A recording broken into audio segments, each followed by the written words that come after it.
This is a finished Victron MPPT wiring diagram. And this is how to wire Victron MPPT step by step. In the next few minutes, every terminal on it will make sense. Solar panels feed in on one side. A battery sits on the other. And one golden rule protects the whole unit from damage. Let's take it apart, terminal by terminal. So what does that charge controller actually do? Its job is to sit between your solar panels and your battery and manage the flow of power safely. But not all controllers are equal. There are two kinds, PWM and MPPT. A PWM controller is the simple one. It just connects the panel straight to the battery, so the panel gets dragged down to battery voltage. Any extra voltage the panel could make is simply wasted. An MPPT controller is smarter. MPPT stands for Maximum Power Point Tracking. It constantly finds the exact voltage where your panel makes the most power. Then it converts that higher panel voltage down to what the battery needs efficiently. The result? On a cold, sunny day, a good MPPT can harvest noticeably more energy than PWM. That is why Victron's controllers are MPPT. Quick note before we wire anything. The editor on screen is completely free. It runs in your browser, and it is the first link in the description. Open the solar diagram there and follow along. No install, no sign up. Right, let's look at the terminals on the controller itself. Every Victron MPPT has 3 pairs of terminals, and the order matters. On one side, the PV terminals, PV plus and PV minus. That is where your solar array connects. On the other side, the battery terminals, battery plus and battery minus. That is your battery bank through a fuse. And many models add a 3rd pair, the load output, for small DC loads. So the flow reads left to right, just like any solar diagram.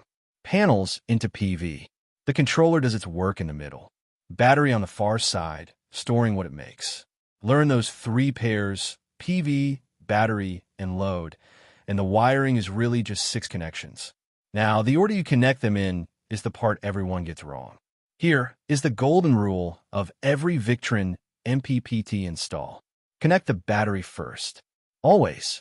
Before the solar panels, before anything else, the battery goes on first. Why? Because the moment it powers up, the controller reads the battery voltage to work out your system.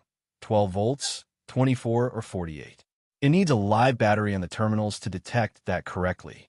Connect the panels first with no battery present, and you can confuse or even damage the unit. So the order is simple. Battery first, then the solar array, then if you're using it, the load. And when you take the system apart, you reverse it exactly. Disconnect the solar side first. Take the battery off last. Panels on last, panels off first. That one sentence will save you a controller. Now, the protection. 3 things beginners skip and really shouldn't. First, fuses.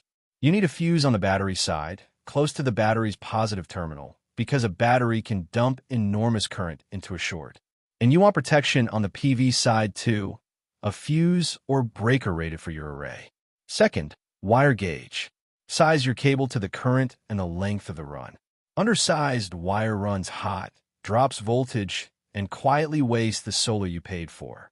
Third, grounding. The controller's negative and the metal frames tie to one common ground. That gives a fault a safe path to take, instead of finding you. Fuse both sides. Size the wire. Ground the system. Let's build a solar chain in the free editor so you can see the layout your controller lives in. I'll drop a solar panel on the left. That is the array feeding your PV terminals. Then a breaker, guarding the line. A conversion stage in the middle, standing in for the controller. A load on the right, and a ground along the bottom rail. Every symbol snaps on the grid, evenly spaced, so nothing lands crooked. Notice the layout. Source hard on the left, load over on the right. Panels in, power out, grounded underneath. 2 more things before you wire your own. First, that load output on the controller. It is genuinely handy, but it is only for small DC loads like lights or a fan. Anything hungry, an inverter, a fridge, a big pump, must not go through the load terminals. Those big loads connect straight to the battery through their own fuse. The controller simply is not built to pass that much current. Second, the settings. Victron controllers pair with a phone over Bluetooth in the VictronConnect app. That is where you set your battery type and charge profile. Wire it right, then set it right. Back in the editor, we wire it up, right angles only. For the panel's positive terminal, straight across to the breaker.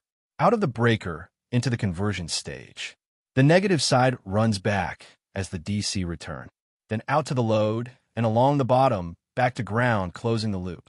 Watch each wire turn at a clean corner, all by itself.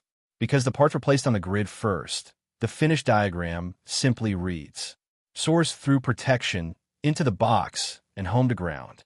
One honest word on safety. Solar DC can be genuinely dangerous.